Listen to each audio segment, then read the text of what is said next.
Hi there. This video is a part of our tutorial series on how to build a web app in Java. In the previous video, we imported a project into IntelliJ and we took a look at how we can run and debug it. In this video, we're going to continue on that and go through some of the basic concepts of Vaadin, how we actually use components and layouts to construct a UI. Let's get started. So I'm in the project here in the main view class, and there's quite a bit of stuff here when you download the project starter. So let's go ahead and first just clear out everything so that we can focus on just learning from scratch. So I'll clear out everything that's inside the constructor. Let's take out the auto wire here. Even going to clear out all the comments here. Okay, so now we have a clean slate. We have a class called main view. Extends from a vertical layout, and it has an empty constructor. Let's run the application and just see what we have in the browser as we start.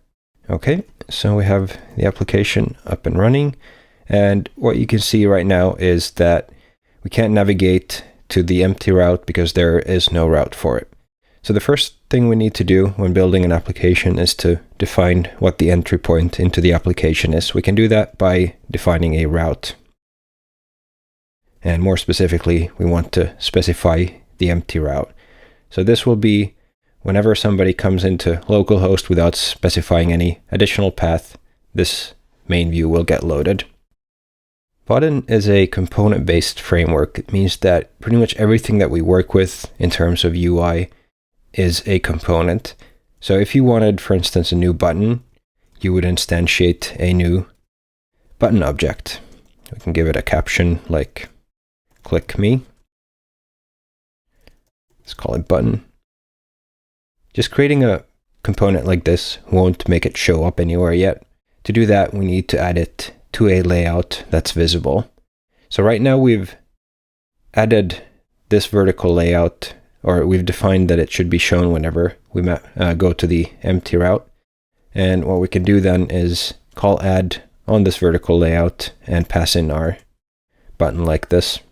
So let's go ahead and build the project, and I'll show you what it actually looks like. So you can see we have a button here now, has the click me caption that we defined in our code. Let's create another component here. Let's do a new date picker, for instance. Let's give it a caption as well. Pick a date. Let's call it a date picker. And if we now add this date picker to our vertical layout, the main view here, press build, you should see it appearing here underneath the button, which it does.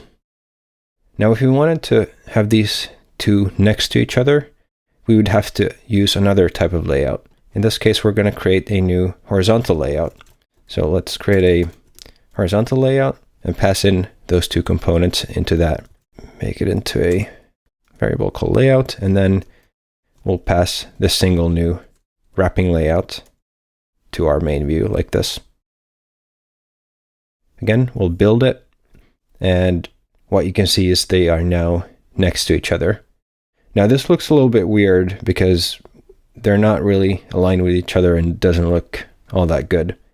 It's because they're different heights, and right now they're aligned to the top. So the date picker here has a little label here on top, which makes it look like it's not aligned. So what we might want to do instead is have them align to the bottom. That way it'll be visually much nicer to look at. The way we do that is to call layout and set the default vertical component alignment here.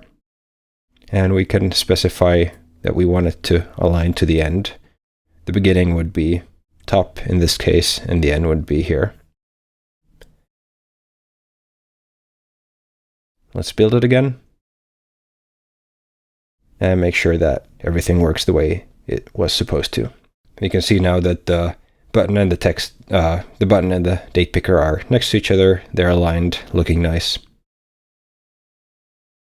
The last thing that we're going to look at is how we can add functionality to the application. So we often want to have the application to be interactive in some way. In Vaadin, the way we do this is by listening for events. in this case, we can add a listener on the button, for instance. So we'll do something whenever the button gets clicked. I'm passing in a lambda function here. And what I'll do is I'll call add. So I'm adding something to this main view. And what I'll add is let's add a new paragraph. So it's a paragraph of text, and we'll say clicked. And we might want to access some information from the date picker as well. So we can add here, let's do date picker dot get value. So we'll say clicked and whatever value is selected in the date picker. Let's build it. Back into the app here. Let's first of all select the date and then press click. And you can see that we get a new paragraph here with the information, the text and the date picker value here. So those are the basics of building an app with Vaadin. Everything's a component. You put components into layouts to determine how they show up. And finally, you add listeners to attach functionality to these components. Okay, so now that you know the basics of how Vaadin works, let's clean up our project and make it ready for us to start building the actual application that we're building in this tutorial. So I'll clear out everything in main view. I'll leave the route annotation there. Then I will create two new packages, one called UI, where we will put all the UI code, and another one called backend, where we'll put our backend code later on. I can go ahead and delete the greet service that was used in the initially downloaded starter project because we're not using that anymore. And then I'll move the main view into our UI package here. So this is what you should be seeing right now. Likewise, there is a style sheet that was loaded earlier that we don't need anymore. So if you want to keep everything kind of clean and nice, you can go ahead and download that as well. And finally, let's just build this, and what we expect to see is a completely empty view with nothing. We don't want to see any errors showing up in the console, which we're not seeing. So this is a good start. We have a clean slate where we can start building out our new full stack CRM application. The first thing that we need to do for that, though, is define our backend. So we need to define a data model, set up a database, populate some test data that we can work on in this application. We'll do that in the next video, so be sure to subscribe to the channel, enable those notifications so that you get to know when we post the next video, and I hope to see you there. Thanks for watching.